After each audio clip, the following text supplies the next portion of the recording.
සුබ දවසක් කියලා පිළිගන්නවා මගේ යාළුවෝ හැමෝම. ඔන්න අද මං අරගෙන ආවේ හරිම රස ඉස්සු කරි රෙසිපි එකක්. මේ ඉස්සු කරි එකේ ග්‍රේවි එක හොඳටම ඉඳලා තමයි හදන්නේ. අපි හදන විශේෂ බතකට ඒ කියන්නේ කහබත්, එළවලු බත්, තුන්තෙල් බතකට හොඳටම ගැලපෙනවා. අමුත්තෙක් ගෙදරට ආවම බය නැතුව හදලා දෙන්න පුළුවන් රෙසිපි එකක් තමයි මේ. ඒ වගේම උණුවේ කන්න කීරිසම්බ බතක් එක්කත් හරිම රසයි. ඉතින් ඔයාලා try කරලා බලන්නකෝ. රස බලලා කමෙන්ට් එකක් දෙන්න අමතක කරන්නත් එපා. ඉතින් රෙසිපි එකට අවශ්‍ය ද්‍රව්‍ය description box එකේ දාලා තියෙනවා. එතනින් ඔයාලට බලා ගන්න පුළුවන්. එහෙනම් වැඩි කතා නැතුව අපි වීඩියෝ එකට යමු. ගිහින් බලමු කොහොමද මේ රසම රස ඉස්සු කරි එක හදාගන්නේ කියලා.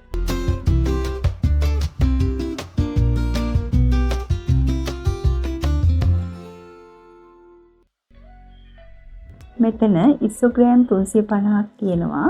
හොඳට සුද්ධ කරලා ඔලුව ඉවත් කරගෙන දෙතුන් පාරක් හොඳට සෝදලා තමයි අරගෙන තියෙන්නේ. ඉස්සෙල්ලම ඉස්සු ටික සීසන් කරගන්න ඕනි. ඒකට මං ගම්මිරිස් තේ හැඳි භාගයක්, කහ කුඩු තේ හැඳි භාගයක්, ලුණු තේ හැඳි භාගයක් එකතු කරගන්නවා. ඊළඟට දෙහි බෑයක යුෂ එකතු කරගන්නවා. ඊළඟට අතින් මෙන්න මේ විදිහට හොඳින් මිශ්‍ර කරගන්න ඕනි. අතින් මිශ්‍ර කරගන්නකොට තමයි අපි සීසන් කරගන්න දාගත්ත ද්‍රව්‍ය ඉස්සෝලට හොඳින් උරාගන්නේ. ඊළඟට අපි පැය භාගයක් විතර හොඳින් මේ ටික සීසන් වෙන්න තියාගමු. පෑන් එකක් ලිපේ තියාගෙන ඒකට පොල් තෙල් මෙස හැන්දක් දාගන්නවා. තෙල් ටික හොඳට රත් වෙනකොට සිහින්ව කපාගත්ත ලොකු ලුණු ගෙඩියක් එකතු කරගන්නවා.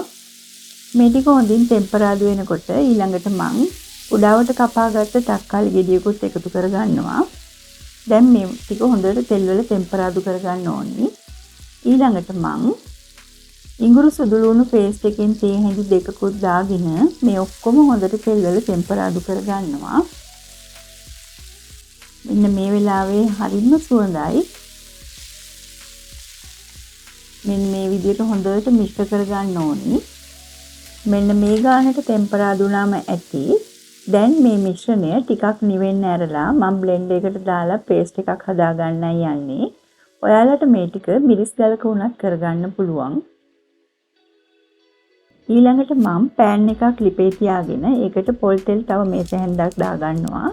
තෙල් ටික රත් වෙනකොට අබ තේ හැඳි භාගයක් දාගන්නවා. අබ ටික පුපුරනකොට මං ඒකට උළුහල් තේ හැඳි කාලක් එකතු කරගන්නවා. ඊළඟට කරපිංචා හොරකුත් දාගන්නවා. රම්පේ කෑල්ලකුත් එකතු කරගන්නවා. තව මං කුණ්ඩු පොතු කෑල්ලක් කරාබුනේට දෙක තුනකුත් දාගෙන ඊළඟට අපි බ්ලෙන්ඩ් කරගත්ත ලුණු තක්කාලි පේස්ට් එක එකතු කරගෙන හොඳින් මික්ස් කරගන්නවා. ඊළඟට මං බැදපු මිරිස් කුඩු තේ හැඳි දෙකකුත්, තුන පහ කුඩු තේ හැඳි දෙකකුත් එකතු කරගෙන හොඳින් මික්ස් කරගන්නවා. මේ ඔක්කොම ටික අඩු ගින්දරේ හොඳට විනාඩියක් දෙකක් බැද ගන්න ඕනි. මේ වෙලාවේ මං සීසන් කරගත්ත ඉස්සු ටික එකතු කරගන්නවා. ඊළඟට හොඳට මෙන්න මේ විදිහට මික්ස් කරගන්න ඕනි.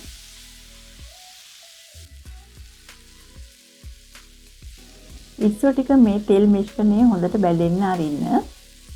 ඉස්සන්ගේ පාට වෙනස් වෙනකල් තියාගන්න. මෙන්න මේ විදිහට ඉස්සන්ගේ පාට වෙනස් වෙන්න ඕනි. මේ වෙලාවේ උකුවට අරගත්ත මිටිකිරි කෝප්පයක් මේකට මම දැන් එකතු කරගන්නවා. මෙන්න මේ විදිහට හොඳින් මිශ්‍ර කරගන්න ඕනි. ලිපේ ගින්දර අඩු කරලා මේ ග්‍රේවි එක හොඳට හිඳෙනකල් අපි හැන්දෙන් හොඳට මිශ්‍ර කරගෙන මේ කරි එක අපි හදාගමු. මේ වෙලාවේ හරිම සුවඳයි.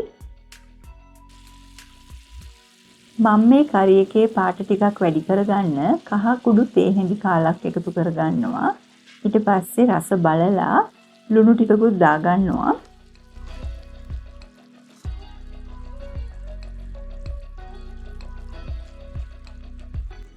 දැන් ඔන්න ඉස්සු කරි එකේ ග්‍රේවි එක හොඳට උකුවේගෙනයි එන්නේ.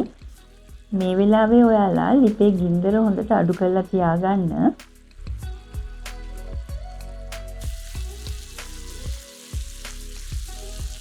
මෙන්න මේ ගානට හොඳට හින්දව ගන්න ඕනි. බලන්න හරි රස පාටට තියෙනවා. දැන් ලිපේ ගින්දර නිවලා අන්තිමටම මම මේකට දෙහි ඇඹුල් ටිකක් මිරික ගන්නවා.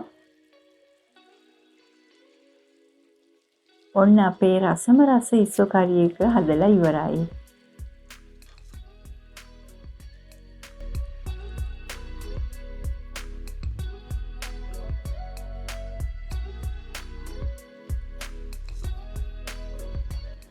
ඉතින් ඔන්න මං උඩින් කරපිංචා ටිකකුත් ඉහගෙන මේකේ රස බලන්නයි යන්නේ. ඇත්තටම හරිම රස පාටයි නේද? ඉතින් ඔයාලා try කරලා බලන්නකෝ.